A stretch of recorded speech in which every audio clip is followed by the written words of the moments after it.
Brought to you by V-Guard, co-powered by Sensodyne and Vimal. बोलो जुबां केसरी। कर्जे की बात कर रहे हैं तो क्या कमलनाथ जी के टाइम पे क्या सरकार कर्जे में नहीं थी? पूर्व प्रधानमंत्री स्वर्गीय राजीव गांधी जी ने मालनपुर दिया, बामौर दिया, ये इतिहास है हमारा। भारतीय जनता पार्टी में भारत सिंह प्रत्याशी नहीं होता, कमल का फूल प्रत्याशी होता। मोदी वर्सेस बेरोजगारी। प्रधानमंत्री के तौर पर आप नरेंद्र मोदी जी को देखना चाहते हैं, राहुल गांधी जी को देखना चाहते हैं? राम को मानने वाले हो, राम के नाम पर वोट मांगते हो, बड़ी घृणा की बात। जनता मन बना चुकी है और भाजपा प्रचंड बहुमत से सरकार। क्या मुद्दे देखते हैं? हमें तो कुछ नहीं, हमें तो पेट भर के खाना मिल जाए बहुत है।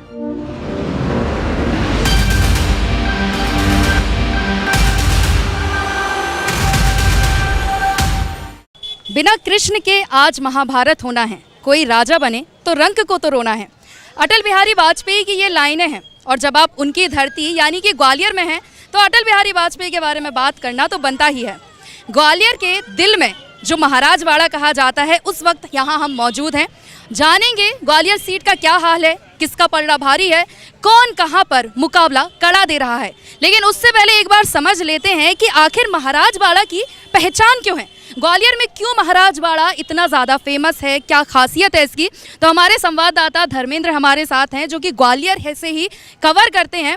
धर्मेंद्र, सबसे पहले तो ये बताइए कि महाराजवाड़ा की खासियत क्यों है? देखिए, महाराजवाड़ा अपने आप में ही एक अलग मुकाम ग्वालियर में रखता है। जैसे देश की जो धड़कन कहते हैं मध्य प्रदेश को, ऐसे ही ग्वालियर का हृदय स्थल महाराजवाड़ा कहलाता है। चूँकि महाराजवाड़े ने एक लंबा इतिहास देखा है ग्वालियर का, राजा महाराजाओं से लेकर अब जो राजनीतिक दल हैं उनकी राजनीति को समझा है। और आज महाराजवाड़ा हालांकि एक आधुनिक तौर पर डेवलप हो गया है, लेकिन जो इतिहास है महाराजवाड़े का वो काफ़ी बड़ा है, शायद शब्दों में इसको बयान ना किया जा सके। तो देखिए, महाराजवाड़े का जो इतिहास है वो काफ़ी लंबा है। जाहिर सी बात है, राजघराने का दबदबा रहा है। अटल बिहारी वाजपेयी जो हारने के बाद भी प्रधानमंत्री बने थे वो यहाँ से हैं, तो ग्वालियर की एक अलग ही पहचान होती है।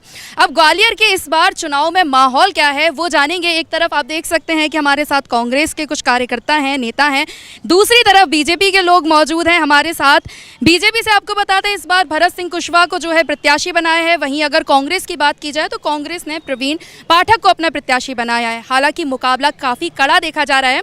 कांग्रेस से अगर शुरुआत करें, इस वक्त देख रहे हैं कि प्रत्याशी को ना देखते हुए जो पक्ष की तरफ से है, बीजेपी की तरफ से पीएम का चेहरा आगे किया जा रहा है। कितना कड़ा मुकाबला प्रवीण पाठक इस बार दे पाएंगे? क्योंकि पिछली बार हमने देखा था सेजवलगढ़ ने इस सीट से 1.5 लाख वोटों से हराया था कांग्रेस प्रत्याशी को, यानी बीजेपी का गढ़ तो है ही, काफ़ी मजबूत स्थिति है। मैं आपको बता दूं कि जब प्रत्याशी कौन थे, सेजवलकर जी। सेजवलकर जी एक हमारे ग्वालियर के एक उनके परिवार का नाम है। और आज प्रत्याशी कौन है? आज प्रत्याशी है भारत सिंह कुशवाहा। भारत सिंह कुशवाहा जो प्रत्याशी हैं उनका चार चरित्र और चेहरा ये हमारे ग्रामीण क्षेत्र के लोगों ने देखा है और उनकी कार्यप्रणाली देखी है। इसलिए यहाँ पर एक हमारे युवा प्रवीण पाठक जो कभी झुकता नहीं, कभी दबता नहीं और कुछ समय पहले बिकता नहीं, वो बिका नहीं, लोग बिके, मगर उसने क्या गारंटी है बीजेपी में नहीं जाएंगे? नहीं, देखो, जब 70 करोड़ रुपए मिल रहे थे उसको, कैबिनेट मंत्री बनाया जा रहा था, उसके बाद भारतीय जनता पार्टी टिकट के लिए कहा था, उन्होंने कहा नहीं, मेरी जनता प्यारी, पैसा प्यारा नहीं, राजनीति प्यारी नहीं, अगर प्यारी है तो जिन्होंने मुझे विधायक बनाया उस जनता। ठीक है। बीजेपी से लेते हैं सवाल। बड़ा आरोप लगा रहे हैं भारत सिंह कुशवाहा पर, कह रहे हैं, जी बताइए। भारत सिंह जी हमारे सर्वमान्य नेता हैं यहाँ पर। पिछले 15 साल से कंटिन्यूस वो चुनाव लड़ रहे हैं और जीत रहे हैं और मंत्री रहे हैं। तो कैसे बार तो हार गए थे, वो एक अलग बात है कि हमारी पार्टी का प्रदर्शन कमजोर रहा, इसमें हार मिली। पर हारने से मतलब ये नहीं होता कि व्यक्ति नेता नहीं। कांग्रेस कार्यकर्ता हंस रहे हैं, लेकिन कांग्रेस कार्यकर्ता को बताते हैं आपके प्रत्याशी भी हारे ही थे चुनाव में। तो इनने कहा भारत सिंह जी प्रत्याशी हैं। वह भारतीय जनता पार्टी में भारत सिंह प्रत्याशी नहीं होता, कमल का फूल प्रत्याशी होता है। और कमल के फूल को पूरे भारतवर्ष में देखा जा रहा है और निश्चित भारत सिंह की जो जीत होगी बहुमूल्य वोटों से होगी। देखिए, कमल के फूल को देखा जा रहा है। सवाल ये है कि विपक्ष में जो है, ये हमने और भी जगह देखा है, और भी सीटों पे देखा है, कमल वर्सेस कांग्रेस प्रत्याशी, ऐसा मुकाबला चल रहा है। क्या क्या कमी रह गई? अब चेहरा किसका आगे करेंगे? मैं आपको बता दूं, मोदी वर्सेस बेरोजगारी, ये भी तो है आज हमारे यहाँ। आप बताइए कि मोदी का चेहरा ही क्यों आगे किया जा रहा है? इसलिए आगे किया जा रहा है कि भारत सिंह जी कोरोना काल में गायब थे, उनके पोस्टर लगाने चाहिए थे उस समय के, ये कहाँ गायब थे। प्रवीण पाठक एक ऐसा चेहरा है कि ऑक्सीजन मैन अगर आप देखोगे ऑल ओवर दिल्ली में, तो हमारे बीवी श्रीनिवास जी जिनने पूरे देश में ऑक्सीजन सर्कुलेट करी। और अगर ग्वालियर की बात करेंगे तो ग्वालियर में एकमात्र नाम प्रवीण पाठक है जिसने अपनी जान की परवाह ना करके प्रत्येक व्यक्ति को ऑक्सीजन उपलब्ध कराई। और आज भी किसी भी छात्र की अगर कोई बात हो, किसी भी युवा की कोई बात हो, किसी की गाड़ी पकड़ जाए, किसी रेडी वाले को कोई समस्या है, तो एक ही नेता के नाम लिया जाता है, प्रवीण पाठक। इसलिए मैं आपको कह रहा हूँ पूरा 100% कि चाहे वो किसी भी चेहरे को ले आए, चाहे फूल को ले आए, चाहे मोदी जी को ले आए, प्रवीण पाठक वर्सेस जिसका भी चुनाव है, जीत प्रवीण पाठक की होगी। तो जीत प्रवीण पाठक की होगी, ऐसा दावा किया जा रहा है कांग्रेस के द्वारा। जैसे भैया ने कहा कि कोरोना काल में प्रवीण पाठक लगे थे और बगैर हमारे यहाँ भारतीय जनता पार्टी का अंतिम कार्यकर्ता लगा हुआ था। ऑक्सीजन की बात नहीं है, ऑक्सीजन इन्हें उपलब्ध कराई, बगैर जो केंद्र से ऑक्सीजन तो हमने मंगाई ना। देखिए बीजेपी की एक खासियत क्या होती है कि बीजेपी हर बार जो मुद्दे हैं उसमें पीएम मोदी का चेहरा आगे है। कांग्रेस प्रत्याशी की तरफ से देखा जाए तो कुछ मुद्दों पर बातचीत हो रही है जो लोकल क्षेत्र के हैं, लेकिन जनता भी जो है राष्ट्रीय मुद्दों को देख रही है। ऐसे में एक बार जनता का ये भी मत मैंने सुना है कि प्रत्याशी जो हैं बीजेपी के वो समझ नहीं आ रहे, पार्टी समझ आ रही है लेकिन प्रत्याशी समझ नहीं आ रहे हैं। देखिए, सबसे पहले तो TV9 के सारे दर्शकगणों को मैं साधुवाद देता हूं कि वो यहां पर कवरेज करने के लिए ग्वालियर दक्षिण में आए। मेरे बहुत आदरणीय कांग्रेस पार्टी के पिंकी भैया से एक बात कहना चाहता हूं। जैसा उन्होंने कहा कि विवेक सेजवलकर जी बहुत अच्छे प्रत्याशी थे, तो क्या संपूर्ण कांग्रेस पार्टी ने उस वक्त विवेक सेजवलकर जी का साथ दिया था? अशोक सिंह जी वाकई में कमज़ोर थे, पहली बात। दूसरी, एक बहुत बड़ा रोना इस बार कोविड के नाम पर रोया जा रहा है कि ग्वालियर दक्षिण के पूर्व विधायक ने टिकट क्यों काट दिया फिर उनका? इतने मजबूत प्रत्याशी थे, आपकी सिटिंग MP का टिकट। नहीं, वो देखिए, भारतीय जनता पार्टी के भीतर तो एक प्रोटोकॉल है, एक नियम है, एक सारी चीज़ें हैं। वो स्वयं त्याग की मूर्तियाँ, और सेजवलकर जी जैसा लीडर वाकई में देखने को नहीं मिलता। अगर आप भारत सिंह जी की बात करो तो मेरे युवा साथी सारे के सारे यहाँ बैठे हैं। आप ग्रामीण में अभी आज ही अगर इस कार्यक्रम का सेटअप बंद करके आप ग्रामीण में जाइएगा, उस व्यक्ति ने वाकई में कोविड के अंदर जितना काम किया है उतना शायद प्रवीण पाठक जी ने 1% भी नहीं किया। प्रवीण पाठक जी के पास एक लौता अचीवमेंट अगर कोई है तो केंद्र सरकार नरेंद्र मोदी जी द्वारा जो ऑक्सीजन भेजी गई थी उसको धक्का भी उन्होंने नहीं लगाया। उसके ग्रामीणों की आप बात कर रहे हैं, लेकिन विधानसभा चुनाव में हमने देखा गया था कि ग्रामीण में ही सबसे अच्छा प्रदर्शन तो कांग्रेस ने किया है। चाहे आप डबरा सीट ले लीजिए, वहां से भी कांग्रेस के जो प्रत्याशी हैं वो बिल्कुल किया। उस समय की परिस्थितियां अलग थीं, आज परिस्थितियां बहुत अलग हैं। ये संपूर्ण देश, ये संपूर्ण ग्वालियर प्रभु श्री राम के चरणों में अपना मत, अपना पूरा समर्पण भाव देना चाहता है, और नरेंद्र मोदी जी के प्रति सबकी आस्था है, संपूर्ण ग्वालियर की आस्था है। मैं तो इनसे कहता हूँ, ये सारे लोग खड़े हैं कांग्रेस के, इनके स्वयं प्रवीण पाठक जी ये तय करें इनकी ओर से क्या प्रधानमंत्री राहुल गांधी बनेंगे। यहाँ जनता भी सुन रही है, आप किसे पसंद करते हैं प्रधानमंत्री के तौर पर? आप नरेंद्र मोदी जी को देखना चाहते हैं, राहुल गांधी जी को देखना चाहते हैं? यदि प्रवीण पाठक जी को आप चुनकर भेजते हैं, आप किसी पार्टी से हैं या जनता से हैं? आप पब्लिक में से आए हैं, ऐसे ही जनता से है ना? किसे देखना चाहते हैं आप, जैसे बोल रहे हैं? वैसे प्रधान मोदी जी हमारे नजरों में अच्छे लग रहे हैं इस टाइम पे। अच्छा, प्रधानमंत्री मोदी अच्छे लग रहे हैं। आप नरेंद्र मोदी क्यों? बहुत अच्छा काम कर रहे हैं। वो अच्छा काम कर रहे हैं? क्या अच्छा काम कर रहे हैं? क्या नहीं अच्छा करा उन्होंने? बताइए, 2-3 काम। राम मंदिर का मुद्दा था, 370 धारा थी, सब हटवा दी। आज हिंदुस्तान में अपन कश्मीर घूमने जा सकते हैं, पहले जाने में प्रतिबंध था, बहुत परेशानियाँ थी।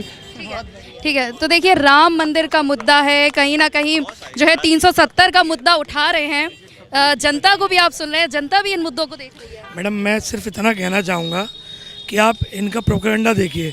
आप जब बात करेंगे बेरोजगारी की तो ये धर्म की बात करते हैं, आप जब बात करेंगे महंगाई की तो ये हिंदू मुस्लिम की बात करते हैं। देश में इस टाइम बेरोजगारी चरम पे है। कहाँ गए 2 करोड़ रोजगार जो जिनका वादा किया था? देश आज जो कर्ज जितनी सरकारों ने मिलकर 70 साल में नहीं लिया, उससे कई गुना ज़्यादा कर्ज आज मोदी सरकार ले चुकी है।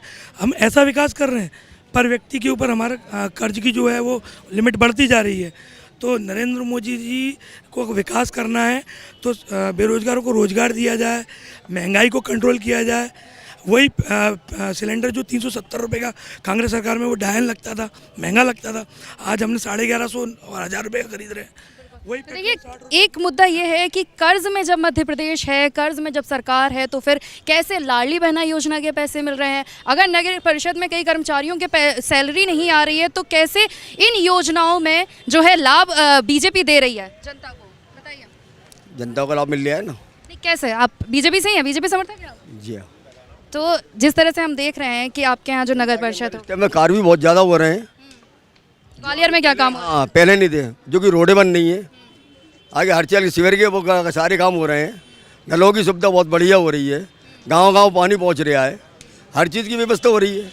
हर चीज़ की व्यवस्था तो हो रही है, लेकिन शायद आप सवाल नहीं समझे। मैं ये कहना चाह रही बात को बिल्कुल बहुत अच्छे से समझ पा रहा हूँ, लेकिन आप ये सोचिए, एक परिवार जब अपनी बेटी की शादी करता है तो उसके पास अगर पैसा नहीं होता, बहुत अच्छी शादी करना चाहता है, तो अगर वो शादी को अच्छा रूप देता है तो पैसा उधार लेना पड़ता है।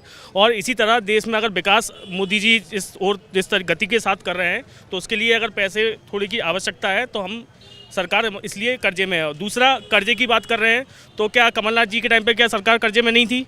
उस समय से तो आज के टाइम में हमारी सरकार बहुत कम। उनकी सरकार तो ज़्यादा महीने नहीं रही थी।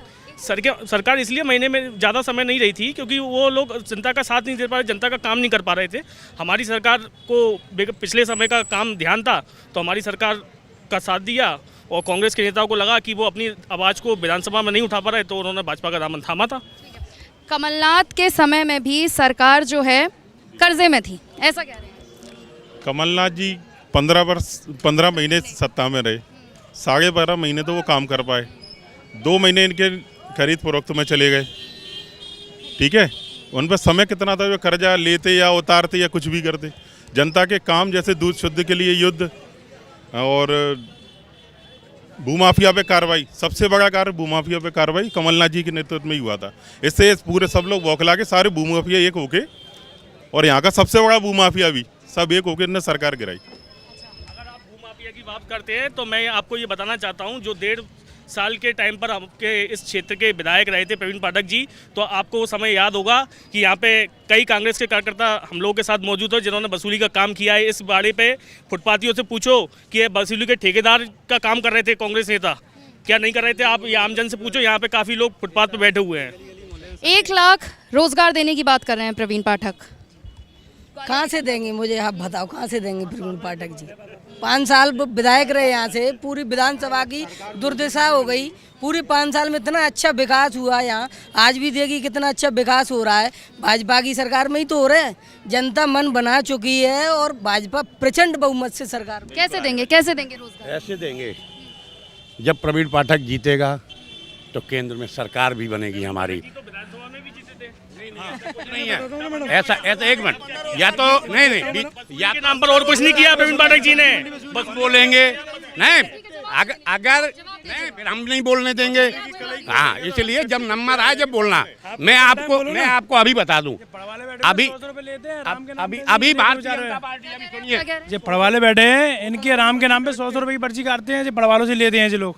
और जो कौन काटते हैं? यही इनके घंटा लाल के आए थे, ऐसे ही लोग जो देख रहे हो आप, 100 रुपए लेते हैं राम के नाम पे, नहीं तो जेल पे जा देंगे। लोगों को धमकी देते हैं झूठी।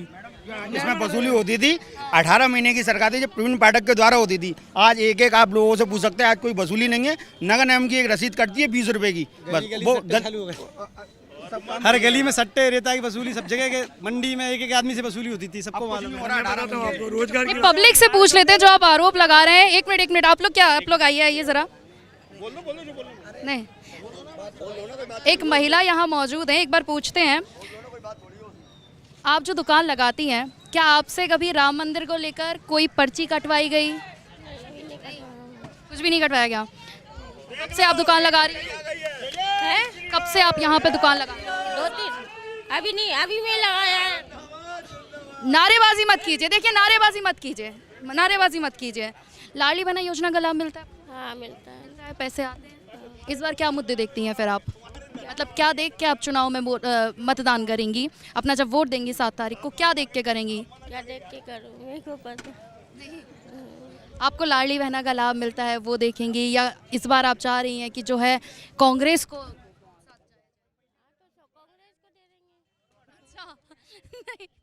चलिए ठीक है, लेकिन जो है यहाँ अभी हमें एक ही ऐसी महिला दिखी हैं और साफ तौर पर ऐसी बात कर रही हैं कि ऐसा तो कुछ नहीं हुआ है। मैडम मैं अब आपको बताता हूँ, इन्होंने कहा ना इन्होंने कहा कि 1 लाख रोजगार कहाँ से देंगे। क्या होता है, जब प्रत्याशी पढ़ा लिखा होता है और या जुमलेबाज होता है, उसमें फ़र्क ये होता है। प्रवीण पाठक जी ने जब विधानसभा चुनाव लड़ा तब उनका व्यू ये था कि मैं इस सरकार मध्य प्रदेश बनने के बाद यहाँ पर IT हब जो मैंने बात की है वो लगाऊंगा, जिससे ग्वालियर के जो युवा बेरोजगार हैं उनको बाहर नहीं जाना पड़ेगा। अभी उनका 1 लाख रोजगार का जो व्यू है वो यही है कि मैम ग्वालियर के अंदर 20 साल से सांसद हैं बीजेपी की, 20 साल से सरकार है, उसके बाद भी ग्वालियर इतना पीछे है। हम यहाँ पे रोजगार के साधन उपलब्ध कराएंगे, IT सेक्टर्स खोलेंगे, उससे रोजगार उपलब्ध होंगे। जुमलेबाजी नहीं है, इन्होंने कहा कहाँ से देंगे, यही ग्वालियर कहाँ पीछे, ग्वालियर पे एयरपोर्ट बन गया है। और आज ये महाराज बाड़े की आप स्थिति देखो, ये महाराज बाड़े पे आज इतना डेवलपमेंट हुआ है, रात को आज महाराज बाड़े पे लोग घूमने आते हैं और ये रोड कच्ची होती थी, इसमें इटालियन मार्बल लग चुका है। लेकिन ग्वालियर को जिस तरीके से देखा जाता है, मध्य प्रदेश में काफ़ी बड़ा शहर ग्वालियर है, भोपाल और इंदौर की तर्ज पर तो विकास नहीं हुआ है। धीरे धीरे हो रहा है ना, सब चीज़ें धीरे धीरे हो रही हैं। सियासत तो यहाँ कब से चल रही है, सबसे बड़ा डेवलपमेंट अब आपको दिखेगा। इस 5 सालों में आपको ग्वालियर की सूरत और मूरत दोनों बदल, अभी तक क्यों नहीं करवाया फिर? अब धीरे धीरे सब होगा, क्या हुआ ना, सब आपने अमृत योजना आपकी ये सब चीज़ें चालू। ठीक है। अभी एक मिनट रुक जाइए, ठीक है। देखिए, एक तरफ बीजेपी कार्यकर्ता है, एक तरफ कांग्रेस के कार्यकर्ता हैं और हमारे साथ एक निर्दलीय प्रत्याशी भी मौजूद है। एक बार उनसे भी बातचीत करते हैं कि आखिर उनका क्या मत है। मैडम 15 लाख आ गए, मोदी ने दे दे। अरे आप शब्द मत कहिए, ठीक है, जनता है, अपना अपना मत रखती है। एक हाँ, ये बोलना चाहता हूँ मैं कि हमारे मोदी जी जो है ना आदरणीय, उनने सेमिनार में अरबों रुपए का खर्चा किया अभी, और यहाँ बेरोजगार घूम रहे हैं। हमें आप बेरोजगार जी, पोस्ट ग्रेजुएट हो गया, हमें ये 6,000 की नौकरी कर रहे हैं, मालिक हमारे पीछे ही आता है। इतनी देर कहाँ लगा दी, कहाँ खड़ा था तू, कितनी देर में आया तू, कितनी देर में आया था तू? आप MA हो, दिखाओ मुझे। नहीं, आप डिग्री दिखा, आत्मनिर्भर भारत बनाया है मोदी। आप मेरे घर चलिए, मैं BA ITI की डिग्री दिखाता हूँ आपको, BA ITI की डिग्री दिखाता हूँ। मेरा भैया से एक सवाल मेरा एक छोटा सा भैया, आप ग्वालियर दक्षिण में ही रहते हैं, 5 साल प्रवीण पाठक कांग्रेस पार्टी से यहाँ पर विधायक थे, आपको रोजगार क्यों नहीं मिला? वो आपका कह रहे हैं, ठीक है, एक मिनट प्लीज। मैं ये कह रहा हूँ, विधायक का पद बड़ा होता है कि प्रधानमंत्री का? देश को कौन चलाता है? ठीक है, जवाब सुन लीजिए एक बार। एक सेकंड, 2 बात और, मैं जा रहा हूँ, मैं व्यस्त हूँ। मैं भारत देश, आप बेरोजगार है और आप व्यस्त किसमें है? जी अभी 6,000 की नौकरी कर रहा हूँ, आप देख लो यार, 6,000 की नौकरी कर। Please listen to me. मैं ये कह रहा हूँ, भारत देश के अंदर पूरे वर्ल्ड में औरत को पूजा जाता है, और यहाँ लड़कियों को 7,000 नौकरी कर रहे हैं, उनको पता है कैसे डांटते हैं? हट, कितनी देर हो गई, कोई तमीज नहीं। क्या कौन डांटता है? ऐसे लोग कौन है बताइए? लड़की दबाव में काम कर रही है, मैं किसका नाम लूँ, किसके दुश्मनी लूँ? दबाव में काम कर रही है, 6,000-7,000 में यही नौकरी कर रही है। आप जाके देखो कहाँ काम करते हैं? बहुत जगह कर रही। मैं तो आप कहाँ काम करते हैं? मैं तो इधर ही करता हूँ, बाड़े पे नौकरी करता हूँ जी। ये देखो, ये पार्सल लेने जा रहा हूँ मैं। आप जहाँ नौकरी करते हैं और आप जो आरोप लगा रहे हैं कि महिलाओं के साथ इस तरह होता है, इस तरह से बात ये है कि जो पोस्ट ग्रेजुएट लड़के पढ़े लिखे उसके हिसाब से कोई रोजगार नहीं है, ये मेरा कहने का मतलब, बस और कुछ नहीं। बाकी मध्य प्रदेश जो रोजगार है, महिलाओं के उत्पीड़न के मामले में आप तो रिकॉर्ड देख सकती हैं ऑनलाइन, सबसे फर्स्ट नंबर में मध्य प्रदेश आता है। दूसरी चीज आप जो कह रही थी ना कि मतलब है रोजगार कैसे देंगे, मैं आपको बता दूं, हमारे पूर्व प्रधानमंत्री स्वर्गीय राजीव गांधी जी ने मालनपुर दिया, बामौर दिया, ये इतिहास है हमारा, कांग्रेस का इतिहास है हमारा। मगर ये भारतीय जनता पार्टी के लुटेरों ने मालनपुर देखे आइए, बामौर देखे आइए। राहुल गांधी ने क्या दिया? राहुल गांधी का भी प्रधानमंत्री। एक मिनट। तो आप विपक्ष की तरफ से चेहरा भी तो नहीं समझ आ रहा है ना कि प्रधानमंत्री कौन बने? ऐसा नहीं है, जनता चेहरा है ये। बहुत सुनो, गठबंधन का नाम इंडिया है, जनता आज तक अपनी डिग्री नहीं दिखा पाए, आज तक वो काय का है, ऐसी IAS लॉबी चलाती है प्रधानमंत्री को, ऐसा नहीं है। ठीक है, वही देखिए, बीजेपी और कांग्रेस कार्यकर्ता हैं और ये बातचीत तो लंबी चलती रहेगी, लेकिन निर्दलीय प्रत्याशी हमारे साथ मौजूद है, एक बार उनको भी सुनते हैं। सबसे पहले नाम बताइए सर। मेरा नाम इंजीनियर महेंद्र प्रताप सिंह पाल और मैं यहाँ अभी लोकसभा प्रत्याशी हूँ। तो अभी मैं आप चुनाव चिन्ह क्या है? चुनाव चिन्ह मेरा ये माइक जो आप हाँ ये माइक है जिससे मैं अपनी आवाज़ बुलंद कर सकूं। मेरा सिर्फ आपसे ये कहना है कि जो प्रत्याशी यहाँ बीजेपी के आए हैं चाहे कांग्रेस के आए हैं, दोनों के दोनों विधानसभा में आ रहे हैं। एक विधानसभा में भी वो जीत नहीं पाए हैं और लोकसभा का टिकट उनको दिया गया है। यहाँ पर भारत सिंह कुशवाहा जी के बारे में मैं एक बात कहना चाहूँगा कि अभी होली के पर्व पर उन्होंने शुभकामनाएं दी थी और उसमें उन्होंने कहा कि होली हमारा राष्ट्रीय पर्व है। जिस व्यक्ति को ये नहीं मालूम कि राष्ट्रीय पर्व क्या होता है, तो उस व्यक्ति को यहाँ पर जो है लोकसभा का प्रत्याशी बनाया गया। और नहीं मैं तो मेरा अभी ये कहना है कि यहाँ पे नहीं, मेरा सिर्फ ये कहना है कि आखिरकार किस आधार पे और ग्वालियर ग्रामीण में जिस तरह से उन्होंने जो किया है उसके परिणाम स्वरूप ही उनको वहाँ से हराया गया है। उनको जो है उनकी जो गतिविधियाँ हैं, उनका जिस तरह से प्रवीण पाठक के जातिवादी सिस्टम है, उस जातिवादी सिस्टम में उन्होंने बहुत सारे लोगों के साथ। ठीक है, प्रवीण पाठक के लिए क्या कहेंगे? देखिए मेरा निर्दलीय अगर उतरे हैं तो आप उनसे भी एग्री नहीं करते होंगे? तो बिल्कुल मेरा तो यही कहना है कि यदि कांग्रेस से भी ये प्रत्याशी आए हुए हैं तो कांग्रेस के प्रत्याशी यहाँ पर जो भी उनकी 5 साल का कार्यकाल रहा, उस कार्यकाल में उनकी क्या गतिविधियाँ रही, किस तरह से उन्होंने यहाँ एक्टिविटीज़ की, यहाँ पे क्या उन्होंने किया। यहाँ पे लोगों से हम तो ये सुनते हैं कि रेत के लिए यहाँ पे उगाई होती थी, यहाँ पे जो फुटपाथ पे लोग बैठते थे उनसे उगाई होती थी। ये सत्य बात है, ये कोई उस पर। और मेरा इसलिए ये आपसे कहना है कि मैं आप लोग बीजेपी वाले तालियां बजा रहे हैं, कांग्रेस वाले तालियां बजा रहे हैं, लेकिन ये खुद निर्दलीय प्रत्याशी हैं। पहले भरत सिंह कुशवाहा के लिए बोल रहे थे, अब कांग्रेस प्रत्याशी के लिए। मेरा ये साफ कहना है कि यहाँ पे ये जो भारतीय जनता पार्टी और कांग्रेस, अभी आपको देखा होगा सतीश सिकरवार जी पहले भाजपा में थे, उसके बाद कांग्रेस में आ गए। मुन्ना लाल गोयल जी कांग्रेस में थे, उसके बाद भाजपा में आ गए। यहाँ भाजपा और कांग्रेस में क्या डिफरेंस है, आपको दिखता है कुछ? बसपा से भी तो प्रत्याशी है ना यहाँ पे, बेवकूफ बनाने के। बहुजन समाज पार्टी से भी तो प्रत्याशी है। बहुजन समाज पार्टी का जो सिस्टम है, बहुजन समाज पार्टी आज के समय में जो टिकट दे रही है, मायावती जी किस प्रेशर में टिकट दे रही हैं, ईडी सीबीआई अभी 1 मिनट में अंदर हो जाएंगे यदि टिकट किसी के इशारे पे नहीं दिया तो। अभी का जो हाल चल रहा है, जो टिकट दिए जा रहे हैं, वो साफ सी बात है। यहाँ पे हमारे गृह मंत्री अमित शाह जी विधानसभा चुनाव में कह के गए थे कि जो छोटे छोटे दल हैं वो आपको सहयोग करने वाले हैं, उनके लिए फंडिंग कीजिए। यहाँ पर एक मीटिंग हुई थी और उस मीटिंग में एक होटल में ये वाली बात बोली गई थी कि जो छोटे छोटे दल हैं उनके सुन लीजिए फंडिंग तो जीतू पटवारी भी मांग रहे हैं। दैनिक भास्कर में छपा, कहीं और नहीं। मैं भास्कर की कटिंग आपको दिखा सकता हूँ, ठीक है? सुनिए, मैं छपा दूंगा, मैं दिखा दूंगा मैं। और उसके अलावा मैं यहाँ पर ये कहना चाहता हूँ कि जिस तरह से भाजपा और कांग्रेस, जिस तरह का यदि 70 साल में कुछ नहीं हुआ है तो उसके लिए दोषी कांग्रेस है। और अभी पिछले 10 सालों में जिन लोगों ने वादे किए थे कि 2 करोड़ रोजगार हर वर्ष दिए जाएंगे, 20 करोड़ रोजगार दिए जाने चाहिए थे, यहाँ पे मोदी जी ने ये कहा है अभी कि 80 करोड़ लोगों को मैं मुफ्त का राशन दे रहा हूँ और आगे आने वाले 5 साल में भी दूंगा। इसका मतलब क्या है कि आगे आने वाले 5 साल में भी इनकी स्थिति यही रहने वाली है, ये कहीं नहीं बदलने वाले हैं। और यदि लोग ये सोच रहे हैं कि कहीं विकास हो जाएगा, तो विकास तो नहीं होने वाला, विकास तो हमें नहीं दिख रहा है। राम मंदिर की बात करते हैं, पौष का महीना था, यदि हिंदूवादी हैं तो पौष के महीने में इस तरह के कोई भी किसी भी तरह की कोई गतिविधि नहीं होती, कोई भी नया उद्घाटन नहीं होता। और दूसरा, यदि हमारा मकान पुराना है और यदि हमारा मकान हमने नया बना है और उस बने हुए मकान में हम पूरा मकान हुए बगैर उसके अंदर हम गृह प्रवेश नहीं करते, लेकिन अनबने में हमने गृह प्रवेश किया। राम को मानने वाले हो, राम के नाम पर वोट मांगते हो, बड़ी घृणा की बात है, बड़ी इससे घटिया बात कुछ नहीं। ये मुद्दा पहले भी काफ़ी सुना था कि जो है अनबने घर में आप प्रवेश नहीं करते हैं, काफ़ी ये विपक्ष ने भी उठाया था। मंदिर कभी अधूरा नहीं होता, मंदिर की अब नींव रखते हैं, मंदिर जब पूर्ण होता है। और मंदिर बन चुका था, मंदिर की जो ऊपर की छतरी होती है वो मेन होती है, वो रख चुकी थी, मेन शिला होती है। ये कोई घर नहीं है कि लेटरिन बनेंगे, बाथरूम बनेंगे तब जाके लोग रहेंगे कि रिश्तेदारों को बड़ा, ऐसा कुछ नहीं है। मंदिर में अपनी आस्था होना चाहिए। देखिए, आम जनता से भी बात कर लेते हैं, कुछ लोग हमारे साथ हैं, पब्लिक जो है वो भी है। किस बारे में पूछना है? चुनाव के बारे में।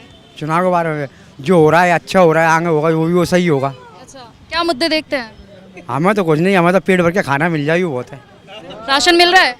नहीं साहब, बहुत तो मिलते ही नहीं, बहुत कम मिलता है। राशन नहीं मिलता आपको? थोड़ा बहुत मिलता है, 2 किलो क्यों मिलती है, क्या होगा उससे? अच्छा, तो आगे भी तो लेकिन कह रहे हैं ना कि 5 साल तक 2029 तक दिया जाएगा राशन। वो मोदी जी महाराज की कृपा होगी तो दे देंगे, अच्छी होगा। ठीक है, तो मैं आपसे ये कहना चाहूँगा कि इस देश को विश्व गुरु बनाने की यदि बात चलती है, एक मिनट आप कुछ कह रहे हैं, बताइए। वो ठीक है, जो हो रहा है अच्छा हो रहा है, आने वाले समय में अच्छा ही होगा। हाँ मैडम जी, मतलब मैं हो गया हूँ 65 साल का, और मेरी वृद्ध पेंशन जो होना चाहिए ना, मैं 8 साल से चक्कर लगा रहा हूँ, हो ही नहीं रही है। ये पानी की टंकी है अपनी गोरखी पे, 6 महीने होगा चक्कर लगाते लगाते, अभी तक सारा जो है ना फार्म मेरा जो है ना पहुँचा ही नहीं भोपाल में। तो 8 साल से चक्कर लगा रहे हैं, 5 साल से तो प्रवीण पाठक जी विधायक थे, वो नहीं चालू करा पाए, तो हम कहा सरकार तो बीजेपी सरकार नहीं इनने नहीं, जो इनने कहा तो इनका नंबर दीजिए, मैं चालू कराऊंगा। ये मेरा वादा है, इनकी इस महीने में इनका नंबर ले लीजिए आप, इनका नंबर लीजिए आप, ये चालू मुझ पे काम होता नहीं है, और मैं पेंशन में चालू कराऊंगा। इनका नंबर लीजिए आप, बताइएगा फिर हमें काम हुआ कि नहीं हुआ। पाठक जी की बात करते हैं, 20 साल से सांसद इनका, 20 साल से प्रदेश में सरकार इनकी, एक विधायक पे इतना लोड। आपको अगर उनकी उपलब्धियां देखनी है तो दक्षिण विधानसभा के सरकारी स्कूल देखिए, जिनकी दशा और दिशा सब बदल गई है। और ये बात करते हैं भारत सिंह जी के विकास की, तो ये चुनाव ही नहीं हारते ग्रामीण से। आप दक्षिण के स्कूल देखिए। मैं ये कहना चाहता हूँ कि जो हम लोग हम विश्व गुरु बनाना चाहते हैं भारत को, तो विश्व गुरु क्या हम लोगों को फ्री बांट करके दे सकते हैं, जो मोदी जी कहते हैं फ्री भी इसके लिए? ठीक है, फ्री ये सवाल कर रहे हैं जो निर्दलीय प्रत्याशी हैं कि जो, और जनता को भी आप सुन रहे थे, क्या फ्री बांट के आप विश्व गुरु बन सकते हैं?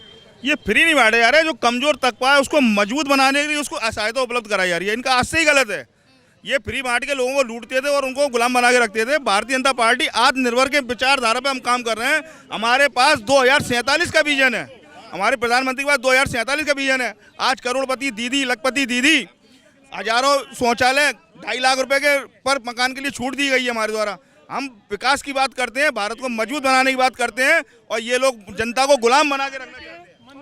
आप आत्मनिर्भर बनाने के लिए रोजगार देंगे या मुफ्त का राशन देंगे? क्या मुफ्त के राशन से कोई आत्मनिर्भर बन सकता है? दूसरी बात, आप ग्वालियर चंबल संभाग की जो खासियत है कि जितनी ज़्यादा शहादत होती हैं, कारगिल पे जो सबसे ज़्यादा झंडा गाड़ते हैं वो मेरे चंबल संभाग के लोग हैं। आज अग्निवीर योजना की वजह से हजारों युवाओं का भविष्य, उनसे जुड़े उनके परिवारों का भविष्य पूरी तरीके से अंधकार में चला गया। 7 लाख से ज़्यादा पद फौज में खाली है, किसी भी चीज़ पे कोई ध्यान नहीं दिया जा रहा। क्या सिर्फ राम मंदिर से पेट भरेगा?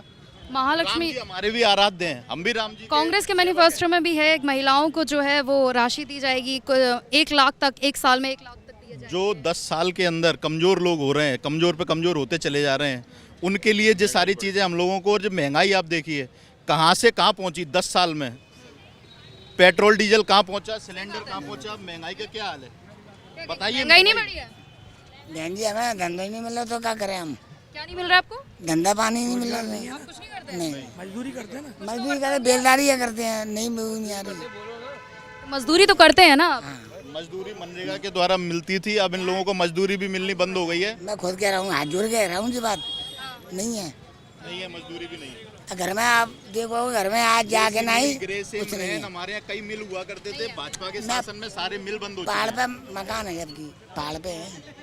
ठीक है, तो देखिए कई मुद्दे हैं और ये बातचीत हम जब तक कंटिन्यू रखेंगे, ये चलती रहेगी, क्योंकि जितने आप मुद्दे उठाएंगे उतने मुद्दे उठते जाएंगे। फिलहाल ग्वालियर लोकसभा सीट पर हम थे, यहाँ की बातचीत हम कर रहे थे, तमाम मुद्दे थे, पब्लिक थी यहाँ पर, तो तमाम ओपिनियन हमने लिए।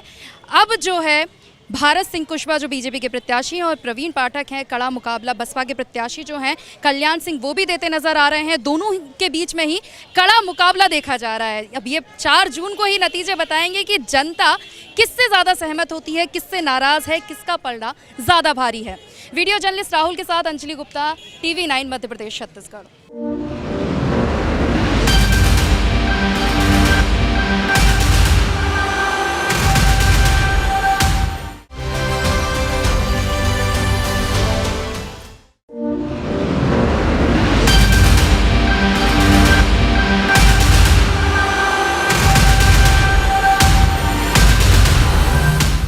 Brought to you by V-Guard, co-powered by Sensodyne and Vimal.